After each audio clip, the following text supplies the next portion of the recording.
Hi, my name is Lauren Bell. I'm a PA student at Damon, and today I wanted to talk to you about some adult screenings. So the first thing I wanted to talk to you about today is a DEXA scan. What disease is the screening test looking for? So a DEXA scan is to look for osteoporosis. Osteoporosis is essentially weakening of your bones. Your bones are supposed to be very dense. That's what prevents them from breaking.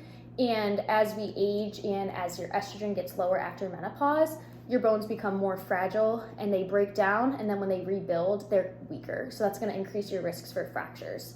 Also, the DEXA scan can look for osteopenia, which is essentially like pre-osteoporosis. At what age should I be screened and why? So typically we start screening females at age 65. However, if you are high risk, which could include a history of smoking, alcohol, low body weight, parental history of hip fractures, or long-term use of steroids, we start after menopause, typically around age 55. And that's just because, like I said earlier, your estrogen levels decrease after menopause, and that can increase your risk for fractures and decreased bone density. How often should I be screened? So that's going to depend on your results today. I'll explain kind of how the results work later today, but if you have a normal result today, you will be screened again in 10 years. If you have osteopenia, which is that pre-osteoporosis, we'll screen you again in 5 years. And if you are diagnosed with osteoporosis today, then we will screen you again in 2 years. Are there any reasons someone shouldn't be screened? So the DEXA scan overall is very safe, and there aren't really any contraindications besides pregnancy. So if you currently are pregnant or suspect pregnancy, we're going to avoid that today.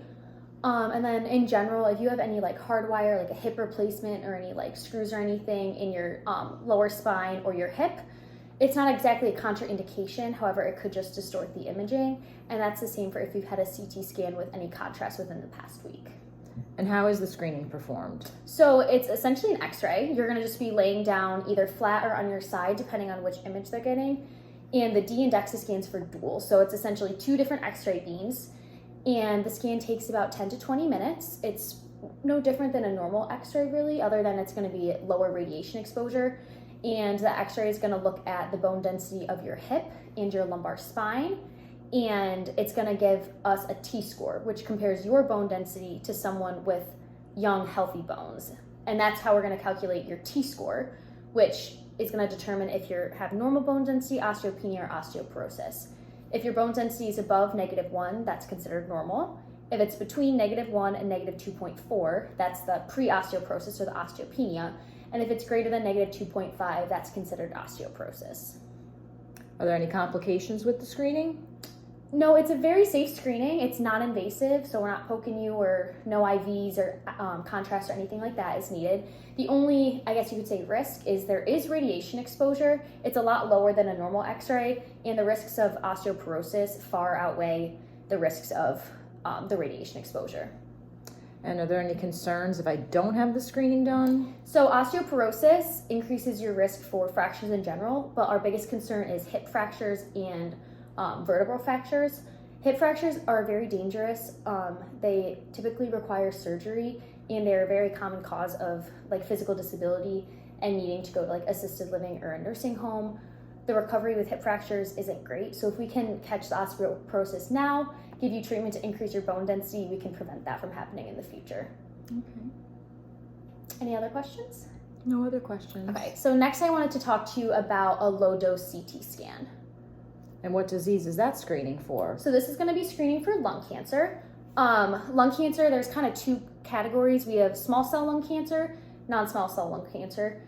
It doesn't really, like to you, it probably doesn't make much of a difference between the 2, but lung cancer, just like any other cancer, it can spread, it can be dangerous. So we're trying to catch this either before you even develop cancer or in the early stages. At what age should I be screened for this and why? So low-dose CTs we're going to use between ages 50 and 80 because that's the most common age group that we see lung cancer in. And we're specifically going to screen those with a pack year history of 20 years, which yours is 40, so you do fit in that range. And then anyone who has quit within the past 15 years or currently still smokes.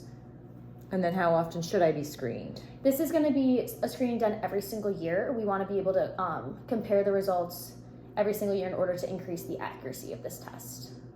Is there any reason someone shouldn't be screened? So similarly to the DEXA scan, this is a very safe scan. It's also non-invasive. If you're pregnant, we would also try to avoid this just because we don't want to expose the fetus to any radiation. But overall, there aren't really any contraindications because this is a pretty safe imaging. And how is the screening performed? So I don't know if you had a normal CT before, but essentially you're going to be laying down flat and kind of like this tube is going to be moving, and that's going to take the image of your lungs to look for any masses or abnormal tissues or any evidence of lung cancer. The scan is quick. It takes about 15 minutes, and like I said, it's not invasive, so there's no needles or anything like that. Are there any complications with this screening? Similarly to the DEXA scan, not really complications, more so radiation exposure. Low dose does mean less than a normal CT, however, there still is radiation exposure, but once again, it's a lot safer to have a little bit of radiation exposure than to have lung cancer without us catching it. And also the only, I guess you could say, complication could be false positives. Very rare that this would happen. You could say the same for the DEXA scan, but there are rare instances where we suspect lung cancer based on the scan and you actually don't have lung cancer, if that makes sense. Okay. And are there any concerns if I don't have the screening done? So lung cancer is one of the leading cause of death when it comes to cancer. So we want to catch it early before it can spread, before you get symptomatic. And with lung cancer, you typically don't get symptoms until it's advanced. So we want to screen you now before it can progress into cancer. Okay, sounds like I really need these scans. Yes. I'm looking forward to getting the results. Okay.